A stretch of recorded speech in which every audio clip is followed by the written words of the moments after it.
எப்படா தங்கம் இருக்க? எனக்கு ஒண்ணும் இல்ல வீரா, நான் நல்லா தான் இருக்கேன். தலை தான் லேசா வலிக்குது. சாரிடா. எதுக்கு வீரா அழற? சித்தி இன்னைக்கு உன்கிட்ட கோவமா நடந்துகிட்டல்லடா. உன்னை நான் திட்டிட்டல்ல. நான் தப்பு பண்ணா நீ திட்டுறது சரிதானே வீரா?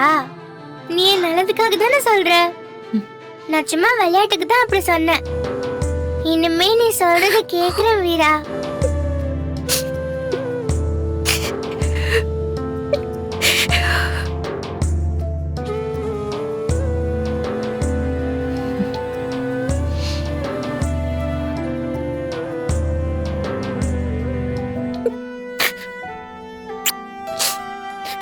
எனக்கு உன்னை விட்ட வேற யாருமே இல்லடா.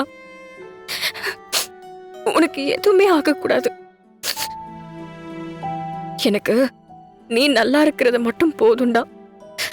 இங்க பாரு, சித்தி இனிமே உன்னை அடிக்க மாட்டேன், உன்னை திட்ட மாட்டேன், செல்லமா பாத்துக்கிறேன். சாரி. ஐயோ வீரா, பெரியவங்க குழந்தைங்க கிட்ட சாரி எல்லாம் கேட்க கூடாதா? அப்படிலாம் இல்லடா தங்கம். யாரு தப்பு பண்ணாலும் யாருக்கிட்ட வேணாலும் சாரி கேட்கலாம். நான் நல்லா இருக்கேன் தாத்தா. ஆனா வீராவும் வள்ளியம்மாவும் தான் பயந்துட்டாங்க.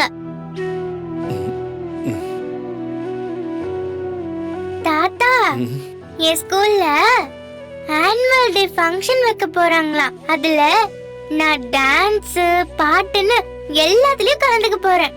நீங்களும் என் கூட வரீங்களா? என் டான்ஸ் எல்லாம் பாக்குறீங்களா?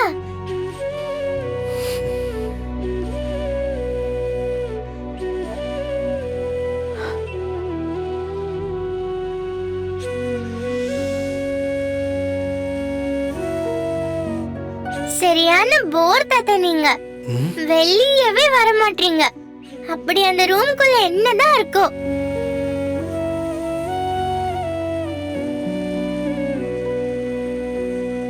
சரி, நான் போய் ஹோம்வொர்க் பண்றேன். பாய்.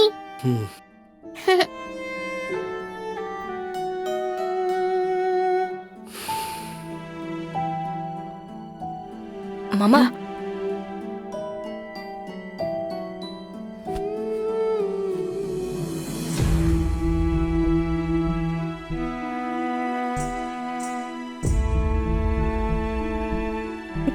வலிமா, மாமா எப்போ மாற போறாரு? எப்போ வெளியில வர போறாரு? எல்லாத்துக்கும் ஒரு காலம் வரும் வீரா. அண்ணனை நம்மளால கட்டாயப்படுத்த முடியாதுல்ல. அது மனசு பெரிய வலிய தாங்கிக்கிட்டு இருக்கு.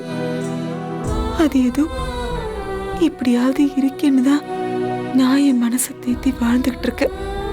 எல்லாம் சரியாயிடும். எல்லாத்தையும் செஞ்சுட்டு அவன் சந்தோஷமா வெளியில சுத்திட்டு இருக்கான். எப்படி கொஞ்சம் கூட கூசாம அவனால நம்ம முன்னாடி நடமாட முடியுது? வலிமா, நம்ம குடும்பத்துல யாரும் அவன் பேச்சே எடுக்க கூடாது. அவனை இந்த வீட்டுக்குள்ள விடுறத பத்தி யாருமே யோசிக்க கூடாது. சொல்லுங்க கார்த்தி. மேடம், உங்க பொண்ணுக்கு ஆதித்யாவால ஆபத்து இருக்கு. இங்க ஃபங்க்ஷன்ல வச்சு உங்க பொண்ணை தூக்க பிளான் பண்றாங்க மேடம். வலிமா, உங்களுக்கு ஒண்ணும் இல்லல? உங்களுக்கு ஒண்ணும் இல்லல? இல்ல சித்தி, உள்ள ரெண்டு அங்கிள் சண்டை போட்டாங்க. நான் வெளிய வந்துட்டேன். பேச வேணாமா? சரி, கிளம்பலாம், வாங்க வாங்க. எனக்கு ஆகாத ஒருத்தனால கனியோட உயிருக்கு ஆபத்து இருக்குன்னு சொல்லி போன் வந்துச்சு வலிமா. அதனாலதான் ஓடி வந்து பார்த்தா வேற ஒரு தகராறு நடக்குது.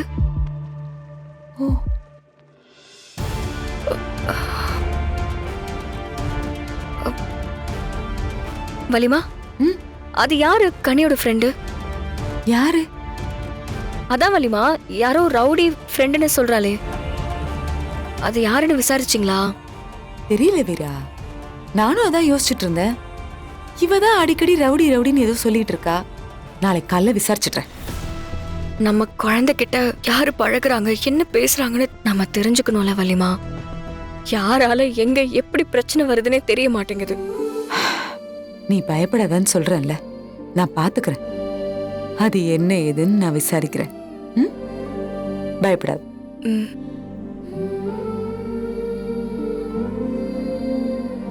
உங்களுக்கு ஆகாதவங்க யாராவது இருக்காங்களா?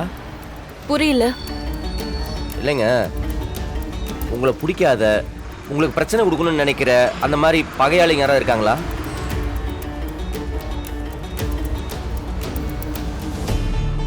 இல்லையே. பாப்பாக்கு அவ குழந்தைங்க, அவளுக்கு யார் எதிரிங்க இருப்பாங்க? கரெக்டு தான். சரி, பாப்பாவை கொஞ்சம் பத்திரமா பார்த்துக்குங்க.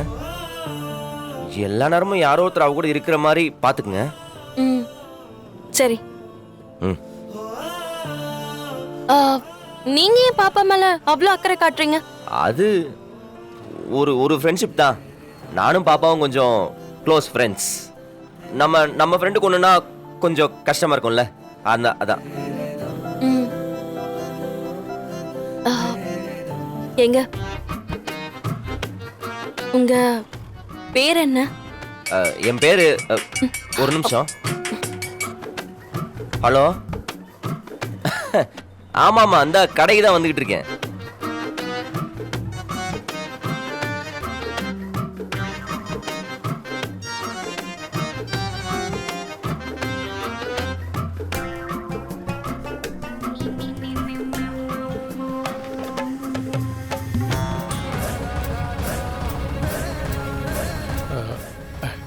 மேடம்,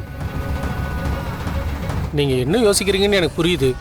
பாப்பாவுக்கு எதுவும் ஆயிடுமோன்னு பயப்படுறீங்களா? அண்ணே, இந்த குடும்பத்துல எங்களுக்குன்னு இருக்கிற கடைசி நம்பிக்கை கனி மட்டும்தான். அவளுக்கு ஒரு சின்ன கீறல் வந்தா கூட எங்களால தாங்கிக்க முடியாது. நிறைய கஷ்டத்தை சந்திச்சிட்டோம். இதுக்கப்புறமும் ஒரு இழப்பை சந்திக்கிற தைரியம் எங்களுக்கு இல்லைனா, இப்பவே எங்க அக்கா என் கூட இல்லைங்கிற ஒரு குற்ற உணர்ச்சி என் கூடவே இருக்கு. அப்படி இருக்கும்போது மேடம், நீங்கள் இவ்வளோலாம் யோசிக்க வேண்டாம். நான் உங்கள் நிழல் மாதிரி கூடவே இருப்பேன். நான் இருக்கிற வரைக்கும் உங்களுக்கோ பாப்பாவுக்கோ எதுவும் ஆகாது. நான் பார்த்துக்கிறேன் மேடம். அப்படி இல்லைனா, நான் ஒரு மாவட்டத்தோட கலெக்டரா இருக்கேன். எனக்கு நிறைய அரசியல்வாதிங்க, இல்லீகல் ஆக்டிவிட்டீஸ்ல இருக்கக்கூடிய நிறைய பேருடைய கான்டாக்ட்ஸ்ல இருக்கிறவங்க எல்லாரும் பகச்சிக்க வேண்டிய சூழ்நிலையில இருக்கு. ஒரு பக்கம் இந்த வேலைக்கு உண்டான நேர்மையை என்னால விட்டு கொடுக்க முடியல. இன்னொரு பக்கம் அதுல இருந்து வர ஆபத்து என் குடும்பத்தையும் பாதிக்குது. இது ரெண்டுத்துக்கும் நடுவுல மாட்டிக்கிட்டு இருக்கேன். விடுங்க மேடம், பார்த்துக்கலாம். குறிப்பா அந்த ஆதித்யாவால கனிக்கு ஆபத்து இருக்குன்னு எனக்கு ஒருத்தவங்க ஃபோன் பண்ணி சொன்னாங்க. அதனாலதான் நான் அங்க போனேன். ஓ,